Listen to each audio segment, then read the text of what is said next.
ভাই বোনেরা আসসালামু আলাইকুম। কাছে কিংবা দূরে, দেশ কিংবা প্রবাস, যেখান থেকে বসে আরো একটি নতুন ভিডিওর সঙ্গে যুক্ত হচ্ছেন, সবাইকে আন্তরিক শুভেচ্ছা, অভিনন্দন ও ভালোবাসা।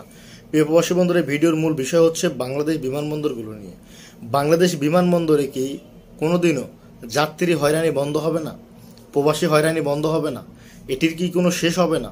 থাকছে এই বিষয়গুলো নিয়ে পূর্ণাঙ্গ তথ্য। ভিডিও জুড়ে থাকবেন। ভিডিওটি ভালো লাগলে বন্ধুদের সঙ্গে শেয়ার করবেন, ভালো না লাগলেও দেখতে থাকুন।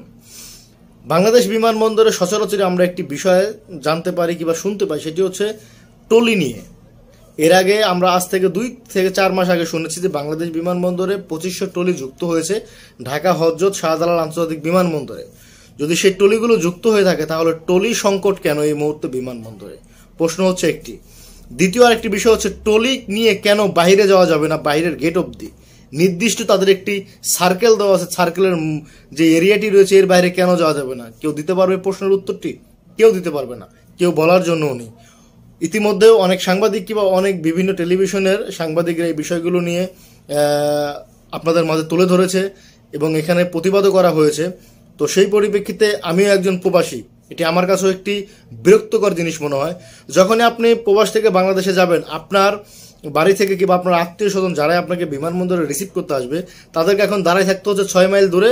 আপনি 6 মাইল দূরে তারা দাঁড়িয়ে রয়েছে, এইখান থেকে টলিতে করে মাল নিতে পারবেন না, কুলি দিয়ে নিলে আরেকটা ঝামেলা, এবং যদি সেই মালগুলো আপনাকে নিতে হয় তাহলে আপনাকে মাথায় করে নিতে হবে।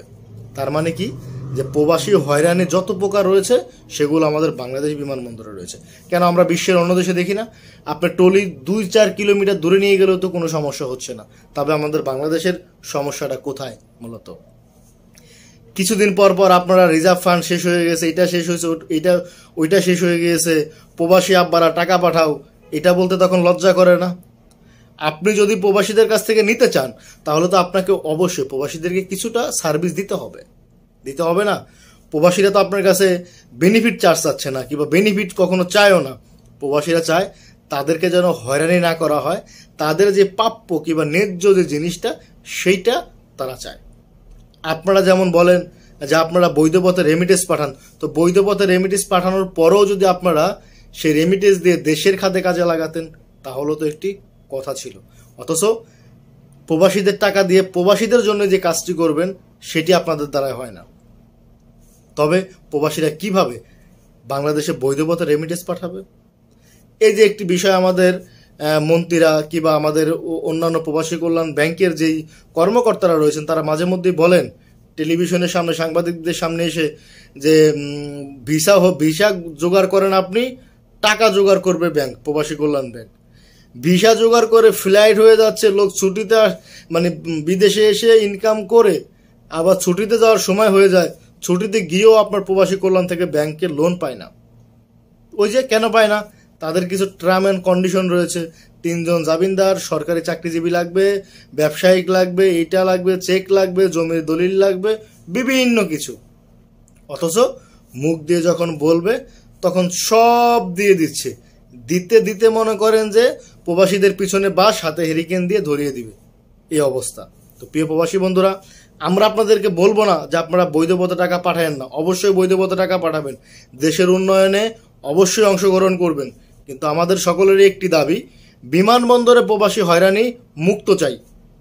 আমরা ইতিমধ্যে বেশ কিছু স্থানে এই বিষয়গুলো দেখতে পাচ্ছি, কাজ করছি কিন্তু কাজের কাজ কিচ্ছু হচ্ছে না, শুধু আশার বাণী শোনাচ্ছে।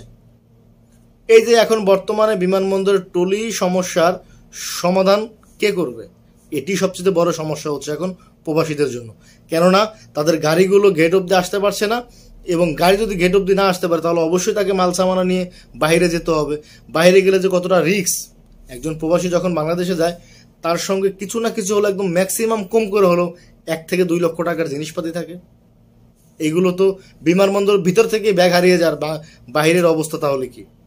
তো প্রিয় প্রবাসী বন্ধুরা, ভিডিওটি প্রতিবাদ হিসাবে মূলত ভিডিওটি করা। যদি ভিডিওটি আপনাদের কাছে ভালো লাগে বন্ধুদের সঙ্গে শেয়ার করবেন, ভালো না লাগলেও দেখতে থাকুন। আল্লাহ হাফেজ।